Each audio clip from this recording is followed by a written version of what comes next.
Profesor Aguilar, muy buenos días. Buenos días, efectivamente, aquí desde la capital del reino. Oiga, profesor Aguilar, nosotros estamos con Lesley Briceño para conversar con usted respecto de dos temas. El primero de ellos es esta reunión que tuvo con el presidente Boric a propósito de un viejo y doloroso tema, la deuda histórica de los profesores.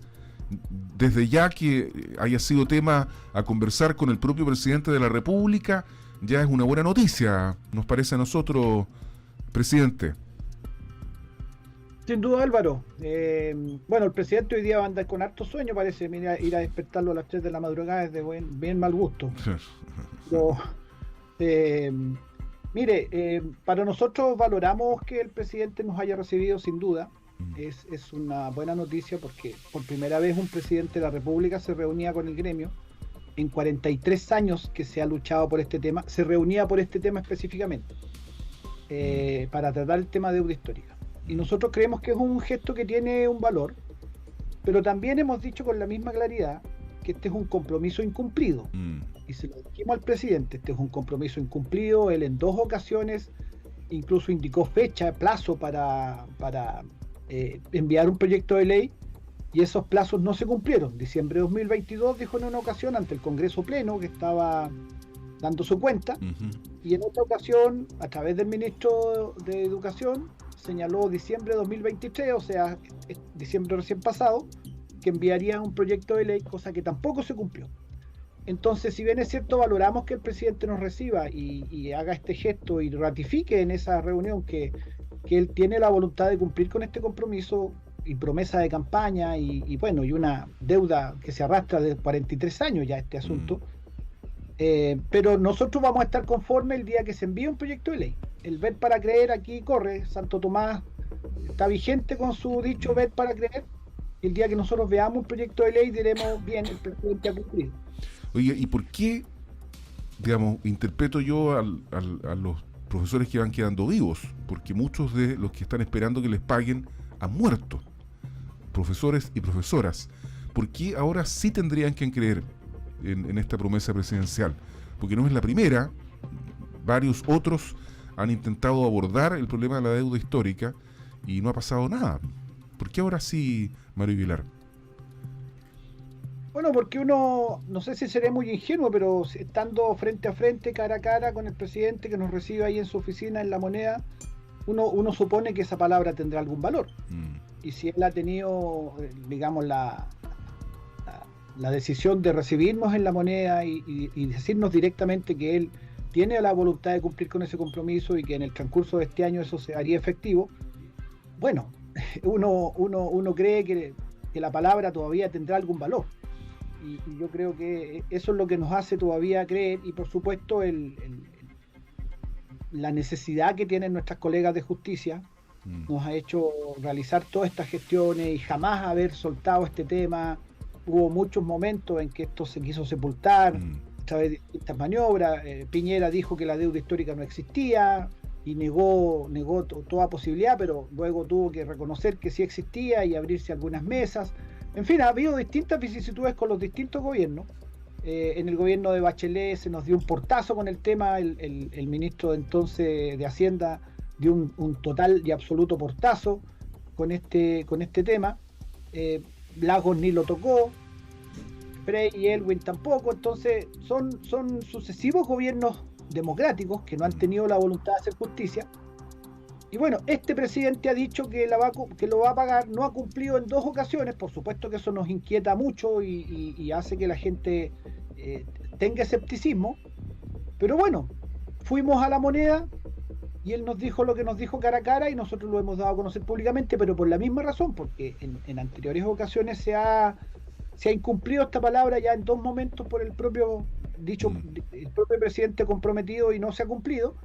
Es que nosotros decimos ver para creer y vamos a seguir insistiendo que esto tiene que ser en el más pronto plazo y que la palabra del presidente yo espero que tenga algún valor. Bueno, don profesor Aguilar, un gusto poder conversar con usted este tema que además es bastante complejo, como ya se ha señalado, se arrastra por muchos años, hay varios profesores que ya han fallecido y que es una deuda, como usted señala, pendiente. La urgencia del envío de este proyecto, obviamente que es algo que ustedes esperan. Sin embargo, la gran pregunta es si existe la voluntad política en el Congreso de poder aprobar este proyecto y que finalmente se pueda saldar la deuda histórica con los profesores. ¿Cuál es la percepción que tienen ustedes como colegio de profesores en la relación con el Congreso propiamente tal? Porque si bien el presidente los ha recibido y han conversado, algo que no habían hecho en otros casos otros primeros mandatarios, ¿cuál vendría a ser la voluntad política que ustedes creen que se pueden encontrar en el Congreso frente a un proyecto de este tipo? Nosotros esperamos que si es que el proyecto se envía al Congreso, exista la transversalidad que ha existido en otros momentos. En la historia de estos años ha habido varios momentos en que se han hecho proyectos de acuerdo en el Congreso, se han aprobado. Un voto unánime de todas las bancadas políticas, porque yo creo que este es un tema que tiene bastante transversalidad. Me ha tocado conversar con senadores y parlamentarios y diputados, parlamentarios de distintos sectores, y en general uno encuentra una buena disposición. Yo espero que no ocurra ahora que por jugarretas políticas, por hacer olitas, digamos, juegos electorales y cosas por el estilo, vaya a haber algún sector tentado de darle un portazo a profesores y profesoras, mayoría profesoras. La gran mayoría de las personas que fueron víctimas de este despojo de la dictadura son mujeres que tienen hoy día pensiones paupérrimas, muchas de ellas. Hay profesoras con pensiones de 180, 200 mil pesos, que es una vergüenza. Y yo no creo, espero, tal vez soy ingenuo nuevamente, pero yo espero que no haya un sector político que por hacer alguna jugarreta, por algún cálculo electoral menor o por simplemente negarle la sal y el agua al gobierno, vaya a tentarse de rechazar un proyecto que es tan sentido y es tan doloroso para personas que lo necesitan. Mis colegas necesitan que haya una reparación. Algunas de ellas no tienen para comprar su remedio, algunas de ellas tienen deuda, algunas de ellas viven situaciones bastante difíciles. Y esta situación vendría ciertamente a dar un apoyo a esa situación. Estamos hablando con el presidente del Colegio de Profesores a nivel nacional, el profesor Mario Aguilar. Hay otro asunto que preocupa en la educación y que, de acuerdo a las cifras que uno ha conocido, tiene como protagonista también a la región del Biobío, que es la falta de cupos. Se habla, yo he tratado de determinar de dónde sale esta cifra de 3.000 alumnos que no han logrado matricularse, y la verdad que no está muy claro quién fue el que la dio, por lo tanto la cifra podría ser mayor o menor, en una de esas hasta muy menor. ¿Cuál es la visión que tiene el Colegio de Profesores respecto de esta falta de, en teoría, 3.000 estudiantes que todavía no han conseguido matrícula en distintas regiones del país, una de las cuales la región del Biobío? Profesor.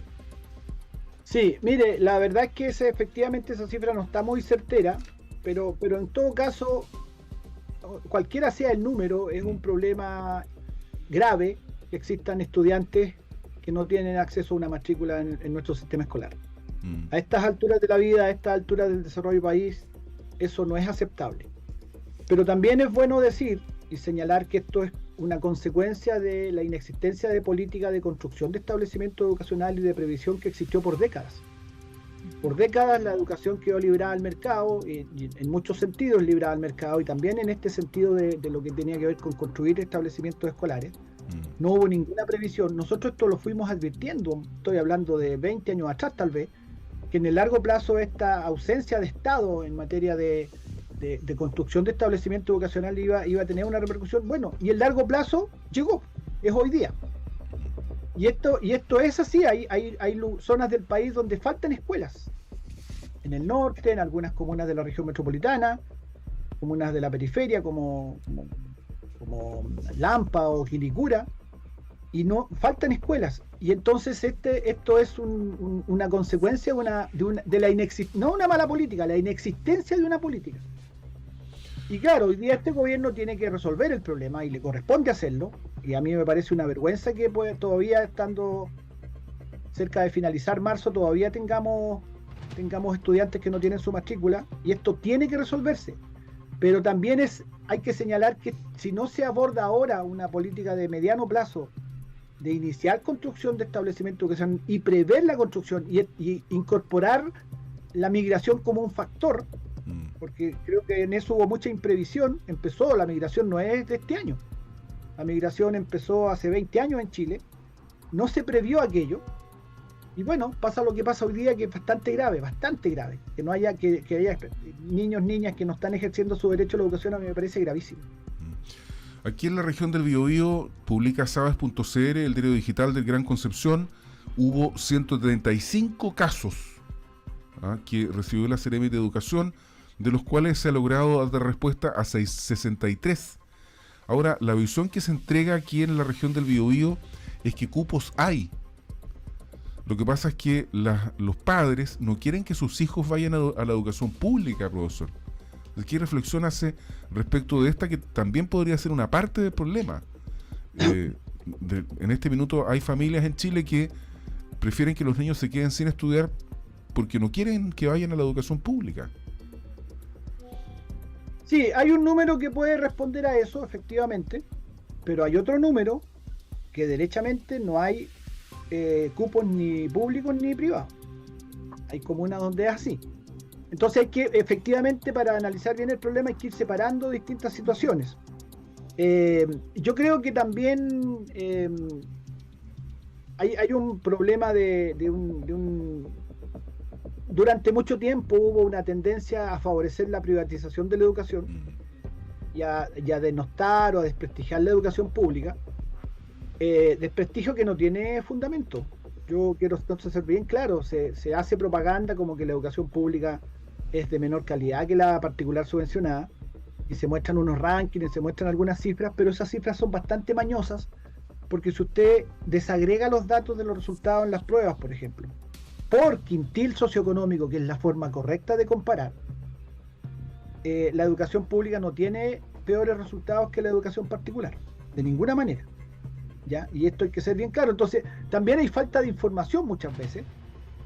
A veces es mucha noticia los problemas de la educación pública y se esconden un poco los problemas de la educación particular subvencionada, que también los tiene. También hay problemas de infraestructura, también hay problemas de baños insalubres, también hay problemas de falta de material pedagógico, también hay problemas de qué sé yo, rendimientos que no son los esperados. Pero usted está desconociendo, por ejemplo, resultados como el de ¿cómo se llama la prueba de selección universitaria? Donde la diferencia entre la educación particular, la particular subvencionada y la educación del Estado es brutal. O sea, no, eso es lo que le estoy aclarando, que no es brutal la diferencia si usted compara los resultados por quintil socioeconómico. Es que si usted pone a todos los estudiantes o a los colegios, los pone a mostrar los resultados así en resultados absolutos, aparecen ciertos colegios con mejores rendimientos, pero atienden un tipo de alumno que es más favorecido en términos que está más favorecido en términos de condiciones socioculturales. Esto está bastante estudiado. Ese factor es el factor decisivo que hace la diferencia. Claro, yo creo que más bien la diferencia está dada por la capacidad de dinero que tienen los padres, porque si un padre tiene plata va a pagar una educación particular en desmedro de una municipalizada o de una particular subvencionada. Yo creo que un porcentaje importante de estos se van al particular pagado. Entiendo yo, digamos, y de ahí se produce la diferencia. ¿Cómo se llama? A lo mejor yo no lo entiendo el argumento que usted me da, digamos, pero o sea, el resultado es, digamos, yo creo que ir en contra de esa percepción que tiene la ciudadanía general, incluyéndome, de la diferencia en resultados en la prueba de selección universitaria, es bien complejo, profesor. O sea, es como una quijotada.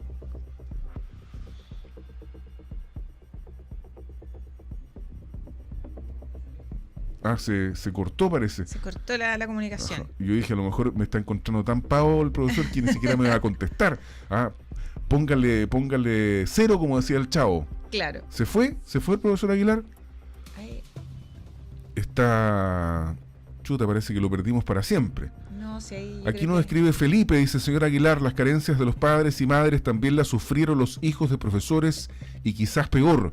Considere, dice, y luche por la entrega de reparación para los hijos de profesores ya fallecidos. Es de justicia, nos escribe nuestro Ahí ya volvió. estimado Felipe. Profesor, se fue y volvió. Pero, Sí, se cayó la conexión, no sé qué pasaría. sí, Pero pucha aquí que estoy de nuevo. Oye, quedamos ahí pegados en este asunto de los resultados, pero ya vemos que tenemos percepciones distintas. Yo probablemente no entiendo su argumento, pero en fin, hay un problema, o sea, No, pero, deme un minutito para explicarlo, porque esto Sí. es importante. a ver, Cuando usted toma a los estudiantes según su quintil socioeconómico, es una Ok. clasificación que Sí, sí, ¿no es sí. cierto? Clasificada por quintiles. ujú, Los resultados de los colegios públicos, tanto en CIMSE como en PAES, son similares. Si usted toma alumnos del primer quintil, y compara a los alumnos del primer quintil de un colegio particular subvencionado con alumnos del primer quintil del municipal o el público, no hay grandes diferencias en los resultados. Pero si usted toma este colegio que atiende solo alumnos del segundo o tercer quintil y lo compara con otro colegio que atiende alumnos del último quintil, claro que aparece más beneficiado el colegio, digamos, que atiende alumnos con mejores condiciones socioculturales, Ok. claro. Pero el factor determinante es el tipo de alumno y su nivel socioeconómico. Usted comparar al Barcelona con el Naval de Talcahuano y quisiera que tuvieran el mismo resultado, no van a poder. claro. Sí, ahora no entendí. ¿Leslie? Sí, no solamente preguntarle al profesor Aguilar en torno a esta un poco crisis que se vive, en torno, usted comentaba sobre la necesidad de invertir en infraestructura, sin embargo eso es más bien pensando a lo largo plazo. Claro. ¿Qué soluciones a corto plazo se pueden trabajar desde... no solamente el gobierno, sino que además con el apoyo del colegio de profesores? Algunos informes han indicado la posibilidad de, entre comillas, de generar una segunda aula con la jornada de la tarde para estudiantes de un curso en específico, que es donde puede haber mayores problemas de cupo. ¿Qué medidas concretas se pueden adoptar al corto plazo, pensando, tal como lo señalaba usted, que estamos ya terminados de la segunda quincena de marzo y los estudiantes todavía no se han matriculado? Claro, hay distintas medidas que se pueden tomar y eso requiere de una flexibilización del sistema, que el Ministerio tiene facultades para hacerlo, el Ministerio de Educación, y si incluso eventualmente yo creo que el Congreso apoyaría una ley rápida que permitiera flexibilizar. ¿En qué sentido? Por ejemplo, un colegio que es jornada completa a lo mejor podría momentáneamente pasar a doble jornada. Aulas modulares en colegios donde haya espacio físico para que se instalen otras más salas de clases modulares, como se hace, por ejemplo, con las catástrofes que se habilitan salas de ese tipo. Abrir jornada o matrícula para niños en horarios distintos, más vespertinos o sábados. Es decir, medidas que ninguna de ellas es óptima, obviamente, desde el punto de vista pedagógico, pero frente a la eventualidad de que estos estudiantes no tengan derecho a asistir a un colegio, no tengan matrícula para asistir a un colegio, son medidas que habría que tomar. También está la posibilidad de clases virtuales. Todas medidas puntuales, de emergencia, que no deberán convertirse en algo permanente de ninguna manera, pero que debieran permitir salvar ahora la situación de esta cantidad de niños, niñas que no tienen matrícula. Entonces eso requiere flexibilizar, pero es algo que yo creo que es factible. ¿Y contaría con la voluntad del colegio de profesores? Sí, por supuesto. Nosotros, el derecho a la educación es una cuestión sagrada y cuando está vulnerado en este caso hay que estar en disposición de las medidas que sean necesarias para que eso se pueda resolver.